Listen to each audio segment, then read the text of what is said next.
Elle est la première femme de l'horreur à la télévision. Pourtant, son nom est bien trop souvent oublié. Vampira, incarnée par Maila Nurmi, c'est ma star du Spooky Gang. Mais avant de devenir ça, Maila Nurmi, c'est une jeune fille qui est née en 1922 en Finlande et qui a grandi aux États-Unis avec un rêve, celui de devenir une légende hollywoodienne, rien que ça. Et elle commence comme mannequin pin-up pour une marque de cheesecake, et elle a bien raison parce que c'est mon gâteau préf. Et elle fréquente très vite les milieux arty et queer de Los Angeles dans les années 40. Mais c'est pour une fête d'Halloween en 1953, alors que tout le monde est en train de paniquer en se demandant ce qu'il va porter, qu'elle invente le personnage qui va changer sa vie. Elle se rend à une soirée costumée inspirée d'un personnage du New Yorker Magazine, Morticia Adams.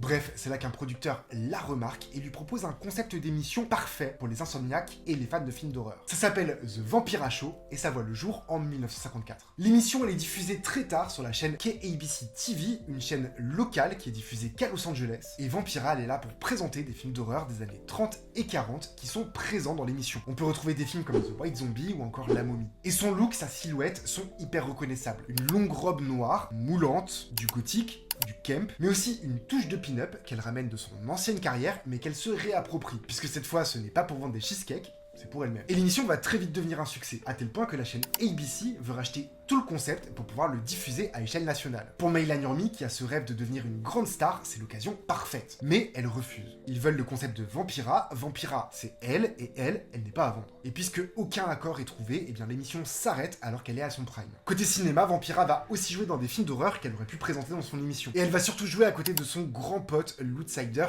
Ed Wood. À eux deux, ils vont marquer le cinéma d'exploitation avec Plan 9 from Outer Space. Vampira y incarne une créature, une apparition de l'au-delà, et ce, sans prononcer un seul mot. À la fin des années 50, ça va être un peu plus dur puisque Maila Nurmi va être placée sur une liste noire à Hollywood. Selon elle, ce serait à cause de ses opinions politiques et de sa vie privée jugée trop provocante. Alors normalement, le personnage de Vampira devrait te rappeler quelqu'un. Dans les années 80, Elvira débarque à la télévision avec un concept similaire. Une hôtesse gothique, sexy et qui présente des films d'horreur. Évidemment, Maila Nurmi, qui voit ça devant sa télévision, y voit une copie parfaite de son show The Vampira Show. Elle attaque en justice Cassandra Peterson, qui joue Elvira, et l'accuse de plagiat. Mais la justice tranche, Vampira est considéré comme un cliché, un archétype et pas une propriété. Maila Nurmi perd. Pourtant aujourd'hui c'est le personnage de Vampira qui a inspiré Tim Burton ou Dita Von Teese et toute une esthétique queer, camp et gothique. Si t'as aimé cette vidéo, je t'encourage vraiment à me suivre sur mon compte Very Nasty Stories. Je parle de culture queer dans le cinéma d'exploitation. Tu peux me trouver sur Instagram et sur TikTok. À très vite.